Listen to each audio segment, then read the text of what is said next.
Guys, welcome back. ഇന്ന് നമ്മൾ പറയാൻ പോകുന്ന കാര്യം എന്താണ് ഹ്യൂമാനിറ്റി.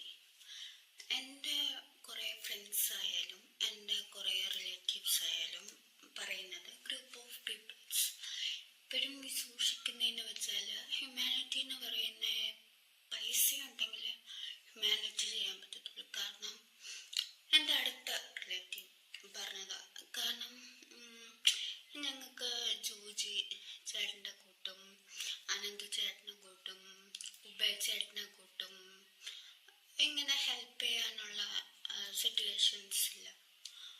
അപ്പം അങ്ങനെ കുറേ കാര്യങ്ങൾ. അപ്പം ഞാൻ പറഞ്ഞു, അല്ല, മെറ്റീരിയൽ വൈസ് അല്ല ഹ്യൂമാനിറ്റി എന്ന് ഉദ്ദേശിക്കുന്നത്. അത് ഓരോരുത്തരുടെയും മനസ്സാണ്.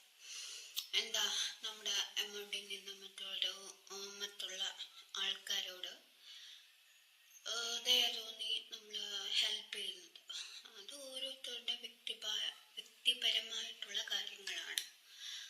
അപ്പം എങ്ങനെ ഹ്യൂമാനിറ്റി മെറ്റീരിയലൈസ് അല്ലാതെ ചെയ്യാം.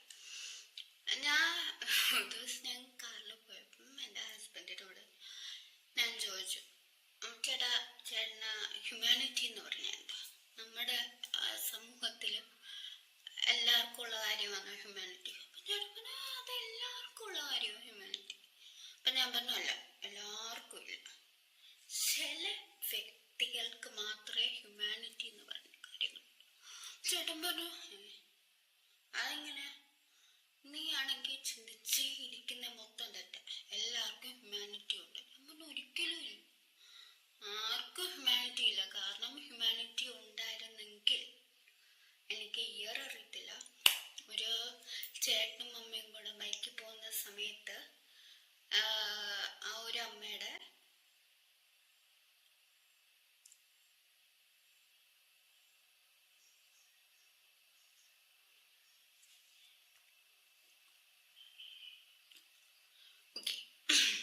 ഒരു ചേട്ടനും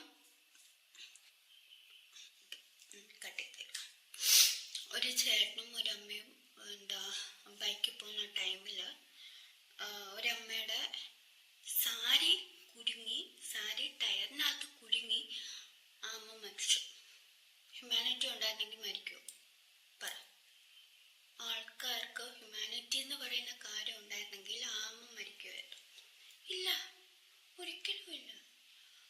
അപ്പൊ എൻ്റെ ഹസ്ബൻഡ് ചോദിച്ചേ, അതും ഇതും തമ്മിൽ എന്തോ ബന്ധം? അപ്പൊ ഞാൻ പറഞ്ഞു, നമ്മളിപ്പോ ഒരു കാറിലായാലും ഒരു ബൈക്കിലായാലും പോയാൽ ഒരു ആളുടെ സാരി ചിലപ്പം താഴെ കിടക്കുക, മീൻസ് ടയറിനോട് ഇതായി കിടക്കുക, മുട്ടിയില്ല എന്ന് പറഞ്ഞ് കിടക്കുക. ആ വ്യക്തിയോട് നമുക്ക് പറയാം, ഹോൺ അടിച്ച് പറയാം. അല്ലെങ്കിൽ ആ ഇത് കുറുകെ മീൻസ് സൈഡ് നിർത്തിയിട്ട് അമ്മയോടും ചേട്ടനോടും പറയും, ഇതുപോലെ സാരി ഇങ്ങനെ അഴിഞ്ഞെടുക്കുക. അപ്പം അതൊന്ന് കെട്ടിവെക്കാൻ.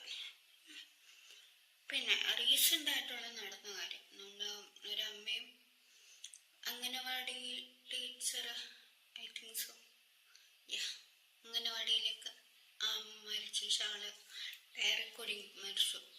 റോഡിൽ ഒരു വ്യക്തികളും ഇല്ല. ഞാൻ ഒരു കാര്യം ചോദിക്കാം, വണ്ടിയുള്ള വ്യക്തികളില്ല. നമുക്ക് മനസ്സിലാവും, രാവിലെ എല്ലാവരും ഹർബറിയായിട്ട് പോയേക്കുക, ജോലിക്ക് പോകണം, വീട്ടിലെ കാര്യങ്ങൾ കേട്ടിട്ട് ജോലിക്ക് പോകണം, അവിടുത്തെ ടെൻഷൻ, അവിടെ ഫൺ ചെയ്യണം, ഓക്കെ ഫൈൻ, ഒരു ലൈഫിൻ്റെ കാര്യമാണ്. അപ്പം എൻ്റെ പെർസ്പെക്റ്റീവ് ഇപ്പം ഞാനൊരു വണ്ടിയിൽ പോവാം, ഇപ്പം ബസ്സിലായാലും ശരി, ആക്റ്റീവയിലായാലും ശരി, ഞാൻ പോവാം. ഇൻ കേസ് ഒരു അമ്മച്ചിയുടെ, ഒരു അപ്പച്ചൻ്റെ, ഒരു ചേച്ചിയുടെ, ഒരു കുഞ്ഞിൻ്റെയോ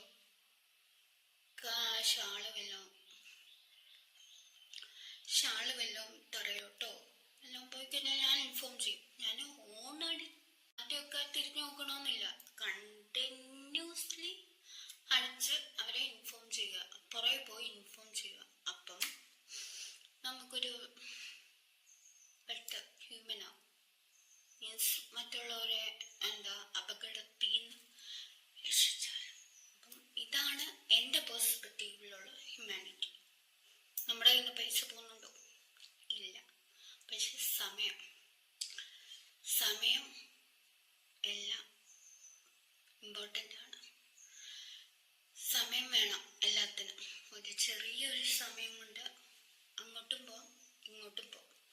അപ്പം നമ്മൾ കണ്ണിൽ കാണുന്ന കാര്യങ്ങൾ അപ്പം ഇപ്പം പറയുക, ഒരു ലൈഫ് രക്ഷിക്കുക.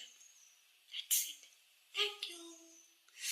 Bye from Vismaya.